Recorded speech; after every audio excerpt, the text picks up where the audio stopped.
Good morning students. जैसे कि आपको पता है सीबीएसई ने हमारा जो सिलेबस है वो 30% रिड्यूस कर दिया है।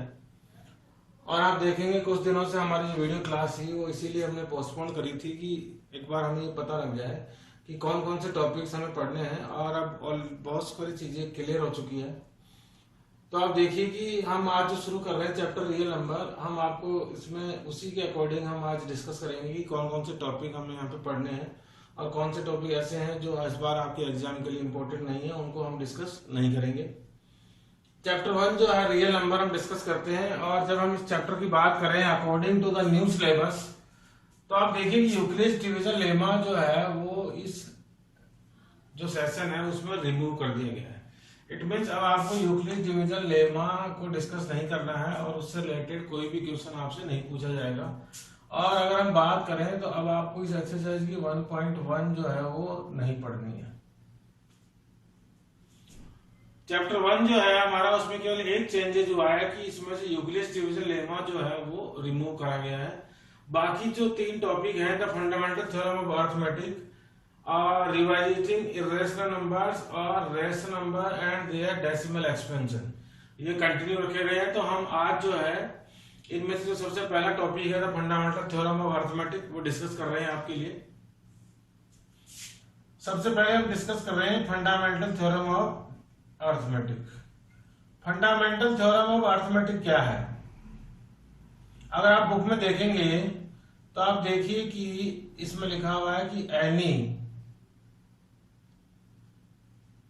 any composite number is expressed in the product of their prime। अब यहां पे देखिए 2 वर्ड आ गए, कंपोजिट नंबर और प्राइम नंबर। सबसे पहले तो हम डिस्कस करते हैं कि कंपोजिट नंबर और प्राइम नंबर कोई बता सकता है क्या होते हैं? कोई भी स्टूडेंट जिसको पता हो प्राइम नंबर और कंपोजिट नंबर, क्योंकि यहीं से, और बहुत इंपॉर्टेंट टॉपिक है जो 2011 है उसका बहुत इंपॉर्टेंट टॉपिक है, क्योंकि उसी से रिलेटेड, इसलिए हम कंप्लीटली इसको पढ़ेंगे। एनसीईआरटी और उसके अलावा भी बहुत सारे क्वेश्चन इस टॉपिक में से बनते हैं, इसलिए हम इसको बहुत आराम से डिस्कस करेंगे। तो आपको पता होना चाहिए कंपोजिट नंबर और प्राइम नंबर। अगर हम अकॉर्डिंग टू द स्टूडेंट बात करें, कुछ नंबर मैं यहाँ पे लिखूं 1 2 3 4 5 6 7 8 और सो ऑन। तो आप देखिए कि ये जो नंबर है 2 3 5 और 7 जिनको मैंने सर्कल किया है वो सारे नंबर जो है वो कौन से नंबर है? प्राइम नंबर है। अगर आपको याद नहीं आ रहा हो, याद हो गया होगा कि वाई दे आर प्राइम। और ये जो बच्चे हैं 4 6 8 जो मैंने अभी तक लिखे उनमें से वो सारे कौन से नंबर है? कंपोजिट। अब आप मुझे बता दें कि कंपोजिट नंबर कौन से हैं और प्राइम नंबर कौन से? प्राइम नंबर वो है जिनके केवल 2 फैक्टर्स होते हैं। The number which have only 2 factors 1 and the number itself.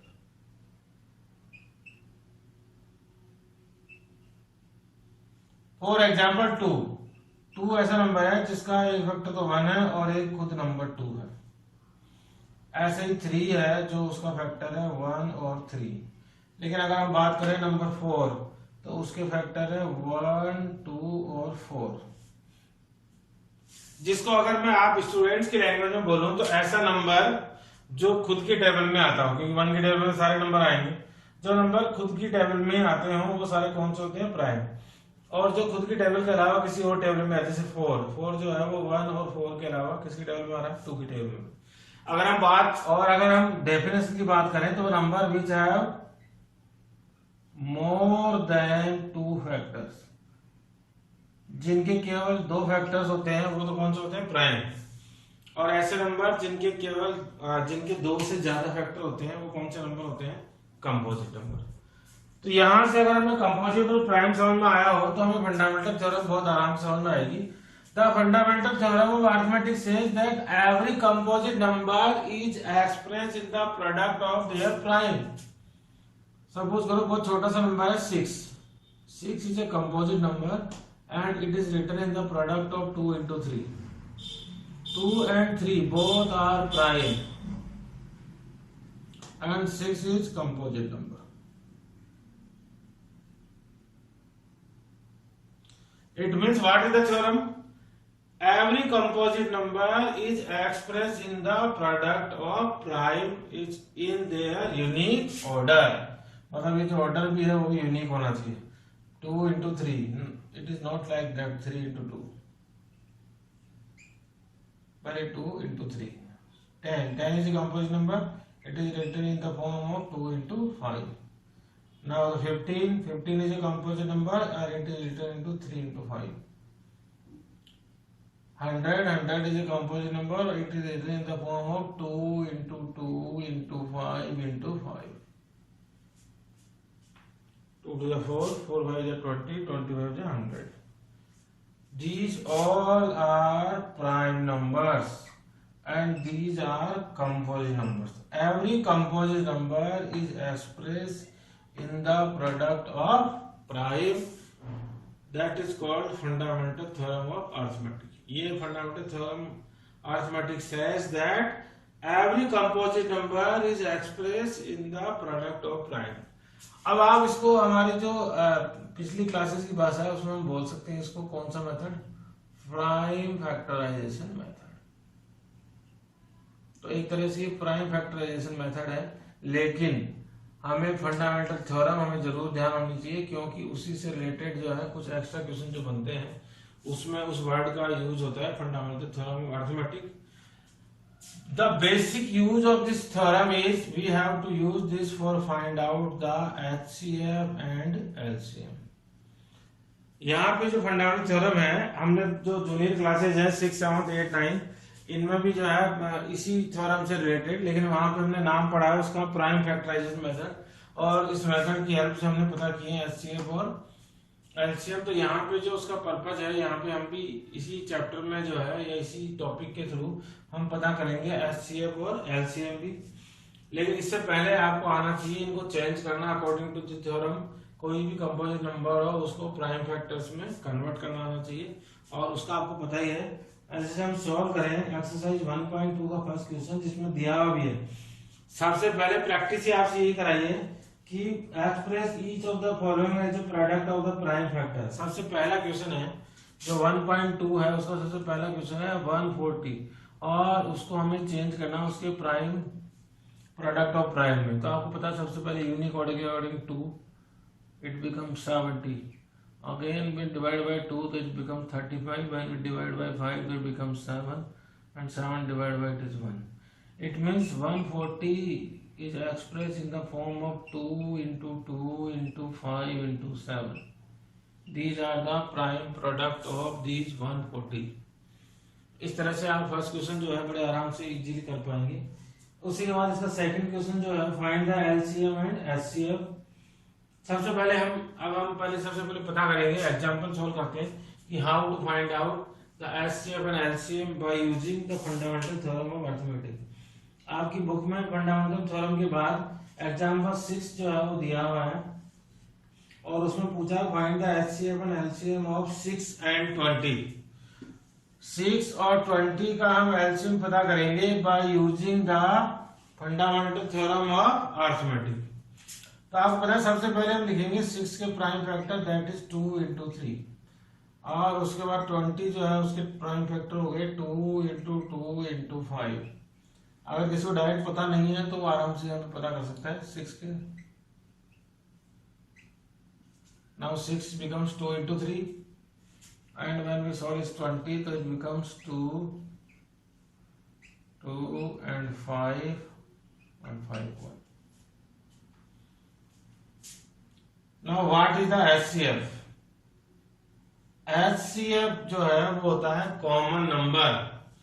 आप चाहें तो इनको पावर्स के रूप में लिख सकते हैं, बहुत इजी रहेगा. अगर आप इसको ऐसे लिखेंगे 2 to power 5 into 2 to power 2 into 5. Now what is the HCF? HCF जो होता है आप यहीं से समझ लें इसको ताकि आपको कोई भी बड़ा या छोटा नंबर कोई सा भी आएगा जिसमें बहुत सारे फैक्टर होंगे तो वो इजी रहेगा कि सबसे पहले आप जो इसमें कॉमन फैक्टर है वो लिख दीजिए.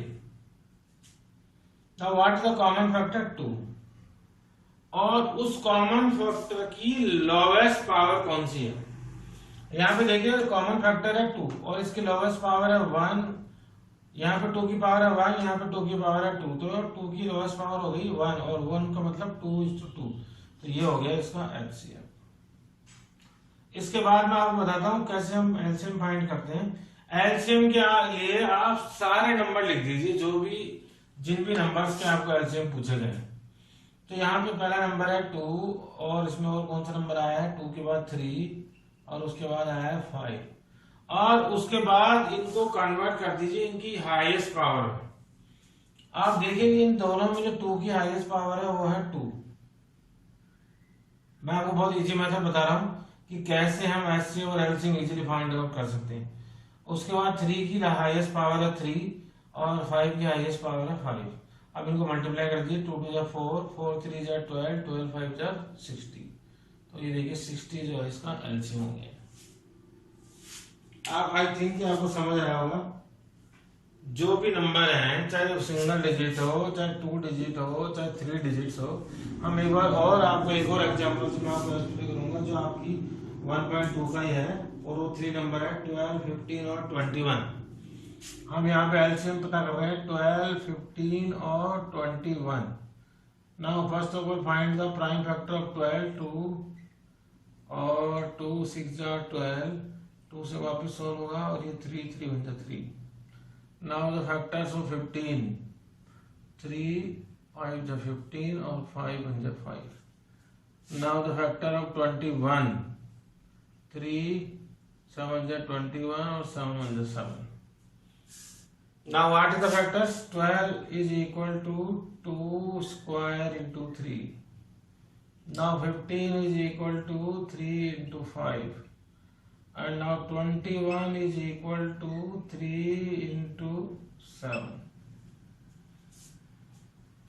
याद करिए कि मैंने आपको कैसे एक्सप्लेन किया है, how to find out HCF. HCF के लिए क्या करना है, आपको सबसे पहले ढूंढना है, अगर आप 3 नंबर्स का एचसीएफ पता करें तो तीनों में ढूंढना है, और अगर 2 नंबर्स का पता करें तो 2 में ढूंढना है। अब इन तीनों में कॉमन नंबर बताइए क्या है। कॉमन नंबर है 3। 3 is the common in all. और आपको मैंने बताया एचसीएफ के लिए common number with lowest power, और आप देखिए कि इनकी लोवेस्ट पावर जो है वो 1 ही है, तो 3 जो है इसका एचसीएफ हो गया। Only single number is HCF. Now LCM. LCM के लिए मैंने बताया था जो भी फैक्टर्स, जो भी प्राइम नंबर अकर्स हुए हैं उन सबको लिखना है आपको सबसे पहले, और उसके बाद उनको कन्वर्ट करना है उनकी हाईएस्ट पावर में। आप देखिए यहाँ पे कौन कौन से नंबर आए हैं, 2, 3, 5 और 7। Now what is the highest power of 2? 2 is to power 2 is the highest power. 3 is only the single power, 5 and 7. Now multiply 2 square, 3, 5 और 7. 7 5 are 35. 35 3s are 35 3s are 105. 105 into 4. The LCM is 420. Now you understood how to find out the HCF and LCM by using the fundamental theorem of arithmetic. अब हम इसी example के through आपको और कुछ चीजें discuss करेंगे जो कि आपको समझ आए, क्योंकि ये दोनों मैंने बताया अभी आपको फंडामेंटल थ्योरम ऑफ अरिथमेटिक से रिलेटेड बहुत सारी चीजें हैं। हम इसी एग्जांपल को हम सॉल्व करते हैं 6 और 20, और अभी आपने देखा कि इसका जो एचसीएफ है वो कितना आया है 2, और एलसीएम जो है वो कितना है 60। यहाँ पे एक रिलेशन भी शो करते हैं, वो ये रिलेशन है कि एचसीएफ इंटू एलसीएम।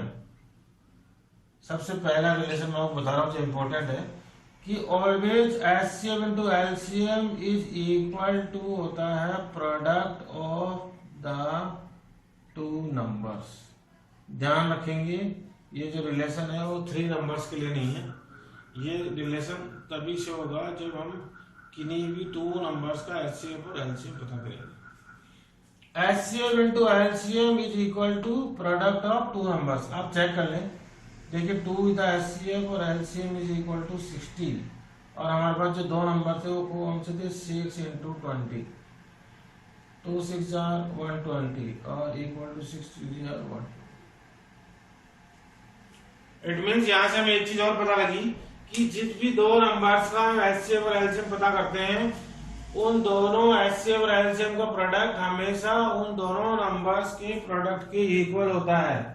तो इस रिलेशन के थ्रू हम ये भी चेक कर सकते हैं कि हमने जो फाइंड आउट किया है वो एचसीएफ और एलसीएम सही है या नहीं है।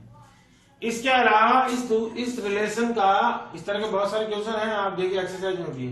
इसके अलावा इस रिलेशन का हम यूज कर सकते हैं जब इन तीनों में से कोई एक चीज मिसिंग हो। सपोज करो हमें इसी क्वेश्चन, ये क्वेश्चन सेम था और हमें दिया होता कि दो नंबर्स हैं 6 और 20 और उनका एचसीएफ 2 है, तो आप बताएं कि उसका एलसीएम क्या होगा। इट मीन्स अब हमें एक चीज नई और पता लगी कि अगर आपको एलसीएम में प्रॉब्लम हो तो आप खाली क्या पता कर लें, एचसीएफ, जो कि बहुत इजी है।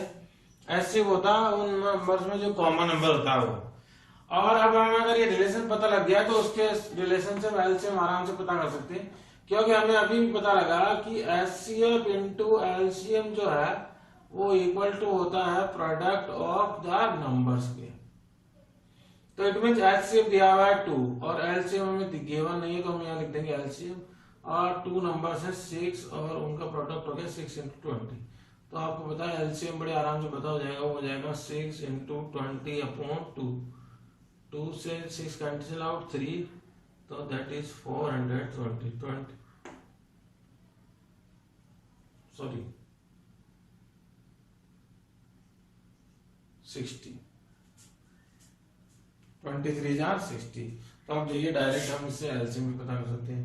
इसी तरह से अगर हमें एचसीएफ और एलसीएम दोनों दिया होता और सपोज को एक नंबर दिया होता 6 और हमें पूछा जाता दूसरा नंबर, तो भी हम पता कर लेते HCF into LCM equal to product of 2 numbers. एक नंबर है 6 और दूसरा नंबर हमने सपोज कर लिया x, तो आपको पता है क्या होगा 2 इंटू 60 बाई ट्रांसपोर्टेशन बाई 6, 6 10 जा 60, तो दूसरा नंबर आ गया है 20।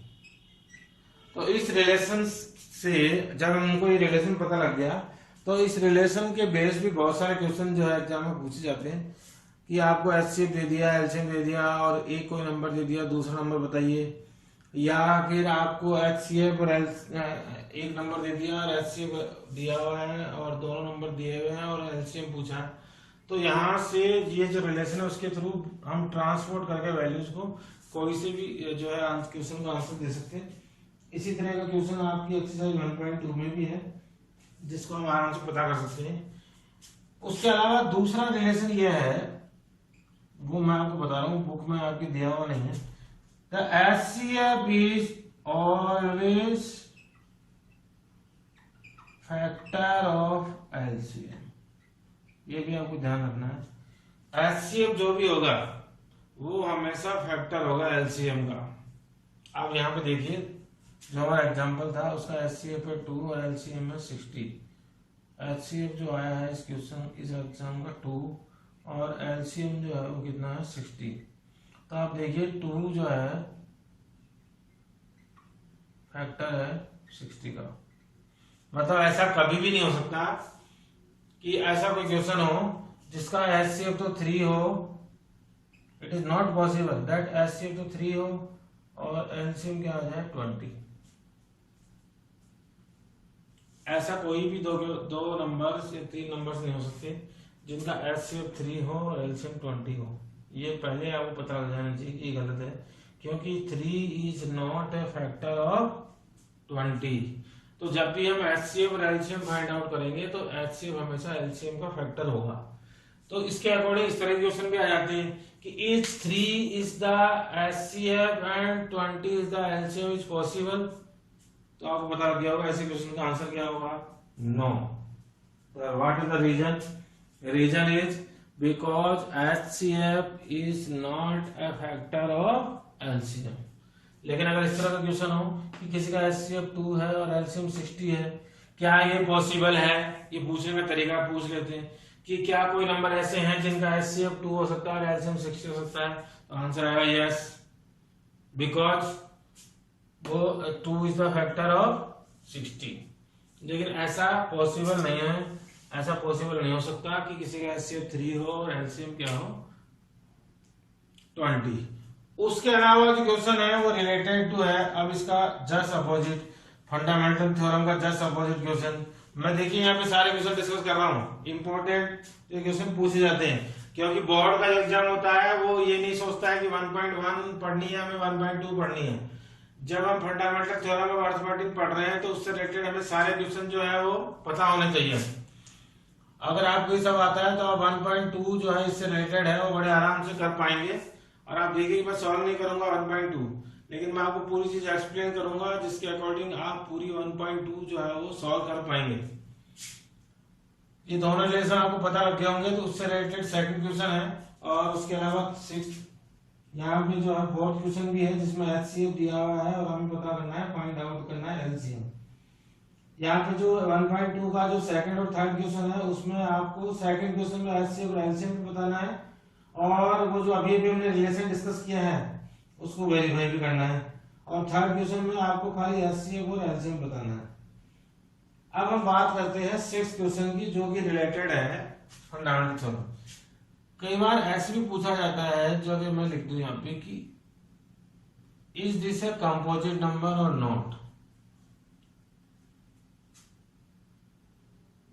जस्ट अपोजिट हो गया फंडामेंटल थ्योरम ऑफ अरिथमेटिक का। Think about the number, these all are prime numbers, और when we do the product of the prime तो आपको पता है वी गेट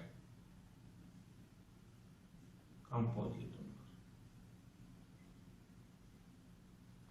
इसका जस्ट अपोजिट क्वेश्चन हो गया, because what the fundamental theorem of arithmetic says कि every composite number is express in the product of their prime.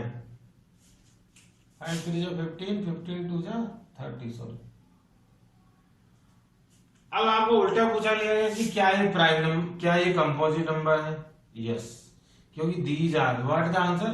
These are the product of prime, and product of prime when we do solve the product of prime तो we get composite number, because according to the fundamental theorem of arithmetic every composite number is expressed in the product of prime, so it means every product of the prime result composite number। इसी से related है आपको question number 6। Now we talk about the question number 5, और उसको समझने के लिए we have to discuss some examples. और आप देखिए कि बहुत सारे नंबर मैं यहाँ पे लिख रहा हूँ और उसके प्राइम फैक्टर्स भी लिखूंगा। 6 के प्राइम फैक्टर आपको पता लग गया 2 into 3। Now what is the prime factor of 10? 2 into 5। Now what is the prime factor of 30? 2 into 3 into 5। What is the prime factor of 15? The prime factor of 15 is 3 into 5। यहाँ पे देखना आपको एक magic है जो आपको पता लगेगा, mathemagic. It is not a mathematic, आप यहाँ से सीखेंगे मैथमेजिक। नाउ 18।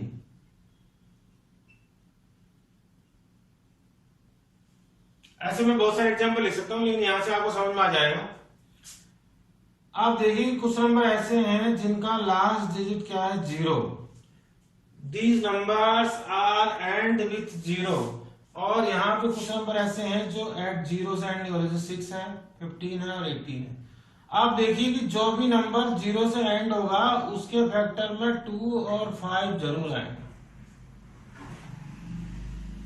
आप देखिए कितना मैथमेटिक है। आप ऐसे और भी बहुत सारे नंबर लिख लें, आप देखेंगे कि जितने भी number, the number which and the digit 0 has 2 and 5 is a compulsory as a factor। अब देखिए 10 एंड विद 0 तो 2 और 5, यहाँ पे 30 तो इसमें 2 और 5 आया है। यहाँ 15 है तो आप देखिए 5 आया लेकिन 2 नहीं है। 20 है तो 2 और 5 है। 18 है तो इसमें 2 आया लेकिन 5 नहीं है। मतलब 2 और 5 एक साथ जब भी आएंगे जब कोई भी नंबर, हो सकता है उसके साथ दूसरे फैक्टर भी आया हो, लेकिन दूसरे फैक्टर 2 और 5 ऐसे हैं जो कंपल्सरी होंगे, जो आएंगे जो नंबर किससे एंड होता है, 0 से। तो यहाँ पे जो क्वेश्चन पूछा गया है कि 6n जो है वो 0 से एंड होगा क्या। तो आपको पता है 6 what is the factor of 6 का फैक्टर है 2 into 3 is to power n। It means अगर मैं इसको लिखूं तो ये बनेगा 2 की पावर n इंटू 3 की पावर n। और यहाँ पे ये नंबर 0 से एंड होगा क्या, नहीं, क्योंकि हमें पता है 0 से एंड होने के लिए एक और नंबर चाहिए और वो चाहिए 5। अगर 5 की पावर भी होगी तभी नंबर ऐसा होगा। तो 6n ऐसा नंबर है जैसे इसी तरह से हुआ जिसका एंड 0 से नहीं होगा, क्योंकि इसके फैक्टर में 2 और 5 नहीं है। इट मीन्स यहां से हमें एक चीज और पता लगी कि जो भी नंबर 2 और 5 की पावर में होते हैं उन सब का एंड जो है वो किससे होता है, 0 से होता है।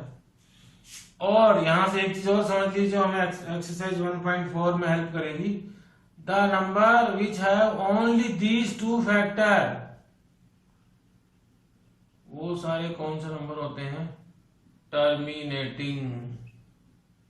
वो सारे कौन से डेसिमल को रिप्रेजेंट करते हैं, टर्मिनेटिंग डेसिमल। मैं यहां से आपको बताता हूं। Any number rational number is in the form of p upon q if the factor of q not p is in the form of 2 is to n is to power 5 और has the terminating decimals. उस case में फिर दूसरा 3 या फिर 7 ये नहीं आना चाहिए। ओनली 2 और 5 जिसके फैक्टर होते हैं क्यू में, वो सारे नंबर ऐसे होते हैं जिनका डेसिमल एक्सपेंशन हमेशा कौन सा होता है, टर्मिनेटिंग। तो क्योंकि इसी चैप्टर से रिलेटेड है तो ये सब भी हम वहां पे कंटिन्यू करेंगे, लेकिन यहाँ से मैं आपको वैसी एक क्लू मैंने बताया है, वहां पे हम इसी की हेल्प से जब लास्ट टॉपिक हम पढ़ेंगे इसी की हेल्प से हम जो है इनको टर्मिनेटिंग और नॉन टर्मिनेटिंग डेसिमल में डिफाइन करेंगे। लेकिन अभी आप देखिए ये, तो आप देखिए ये जो जितने भी हमने टॉपिक डिस्कस किए हैं, HCF और LCM और HCF is the factor of LCM and HCF and LCM is equal to product of the number. और आप देखिए यहीं से हमें एक चीज और पता लगी कि the number end with 0 is always has 2 and 5 as a factor. ये सारे क्वेश्चन ऐसे हैं जो एग्जाम में पूछे जाते हैं इससे रिलेटेड, क्योंकि ये सारे क्वेश्चन जो है वो रिलेटेड टू है फंडामेंटल थ्योरम ऑफ अरिथमेटिक। तो आई थिंक कि आप जो है इस, अगर आपको एक्सप्लेन हुआ है पूरा, तो आप एक्सरसाइज 1.2 जो है वो इजीली कर पाएंगे। अब फिर भी अगर आपको प्रॉब्लम है तो आप जो है हमारा, ये आपको पता ही है, वीडियो अपलोड करेंगे हमारे यूट्यूब चैनल पे। वहां पे कमेंट बॉक्स में आप कमेंट कर सकते हैं कि आपको कोई पर्टिकुलर क्वेश्चन ऐसा है जो समझ नहीं आया है, तो हम आपको पक्का उसका सॉल्यूशन जरूर देंगे। Till then bye and thank you. उसके बाद हम डिस्कस करेंगे हमारा next topic, that is revising irrational numbers.